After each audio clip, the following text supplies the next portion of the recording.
अस्सलाम वालेकुम नाज़रीन, असां ख़बर शेयर कई पिया।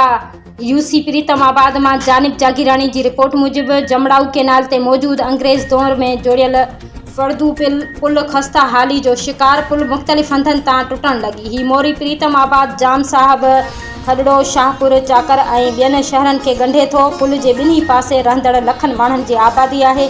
पुल की खस्ता हाली के करे रोज़ जा हादसा मामूल बनियल आहिनि। ॻोठाणनि हाला न्यूज़ से ॻाल्हाईंदे ॿुधायो त असांजो रात के वक्त पुल तां गुज़रण इंतहाई मुश्किल है।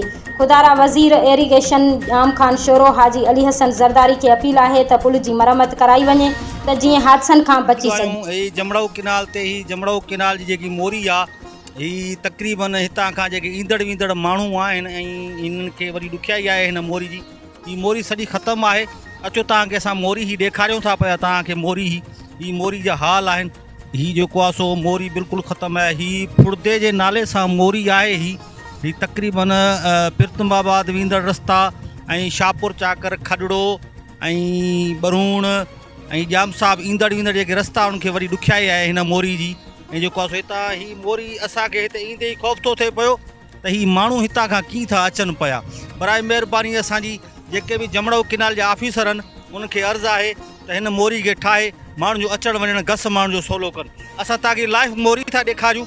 ही मोरी ॾिसो, हीअ असांजो अधो दोस्त आहे। ही गाॾी नथो काए सघे पियो, गाॾी पोइ ते बीहाई अथई। चक्कर अची था वञनि था पाण ॾी मन त इंतिहाई ज़ुल्म आहे। असांजे आला ऑफिसरनि ते असांजी मन त रिक्वेस्ट आहे त असां सां महिरबानी करे ताउन कनि। ही मोरी सॼी जेके ज़रूरत न आहे उते सॼो मन त कई करोड़नि रुपयनि जो कमु उते हयो वञे थो।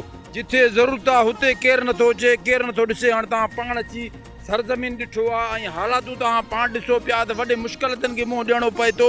हाणे हिते करोड़नि ज़रात जूं आबादियूं थियनि थियूं त ही असांखे हिकु हिकु ॿोरी कुल्हे ते खणी हेॾो टपाणी थी पवे त केॾी हाणे मंज़िल आहे हिते। तो असांजो केॾो अॻे हालातूं पाण ज़मींदारनि जूं ख़राबु लॻा पिया आहिनि। वॾा मसइला मिसालनि असांजी रिक्वेस्ट आहे हाजी अली हसन जरदारी खे आला ऑफिसरनि खे त महिरबानी करे वञे हिन जी नज़रगिंदारी कयो वञे ऐं असांखे मोरी ठाही वञे। जेकी तव्हां गाॾी बीहाई आहे इहा हथ सां काए? साईं हथ सां। हाणे ॿार बच्चा बीमारी सीमारी हथ सां ॾोरे टपाइण थो पए। तूं पाण हालत हाणे मटीरियल कैमरामैन खे चो ॾेखारे त हाणे हीअ हालत तूं पाण ॾिसी सघींदो त ही असां सां वॾी ज़ुल्म लॻी पई आहे। को ॾिसण वारो कोन्हे, को पंहिंजो विज़िट वारो कोन्हे। तव्हांखे ॾेखारियूं ही मोरी जा हाल आहिनि। ही मोरी तव्हांखे असां ॾेखारियूं।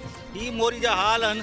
ऐं जेको आहे सो बराए महिरबानी असांजी जेको पाणी खाते जो वज़ीर आहे उन्ही खे अपील आहे त महिरबानी करे हिन मोरी जो जल्द खां जल्द मसइलो हल कनि। हीअ अधो असांजो गाॾी हथ सां कायो पियो अचे। तव्हांखे गाॾी असां ॾेखारियूं था। हिन खां असां जॾहिं पुछोसीं हिन चयो गाॾी असां जेको आहे सो जेको नथा हलाए सघूं पिया। ऐं ही हाल आहिनि। ऐं असां जॾहिं हितां जो जेको वॾो ज़मीनदार आहे रियाज़ अली ज़रदारी, जॾहिं असांजी उन सां ॻाल्हि थी, असां उन जे वियासीं उते उन सां ॻाल्हि थी। हुन चयो त मां अहिड़ियूं दरख़्वास्तूं अलाए केतिरियूं ॾिनियूं आहिनि मथे जेको ऑफिसर आहिनि उन्हनि खे। बराए महिरबानी अञा ताईं को बि नोटिस न आहे थियो। असांजी जेको आहे सो जमड़ाऊ खाते वारनि खे अपील आहे जेको जो ऑफिसर आहे त जेको आहे सो हिन खे ठाहे हितां माण्हुनि जो अचणु वञणु जेको आहे सो दुरुस्त कनि। कैमरा टीम सां गॾु जानिब जागरानी, हाला न्यूज़, प्रीतमाबाद।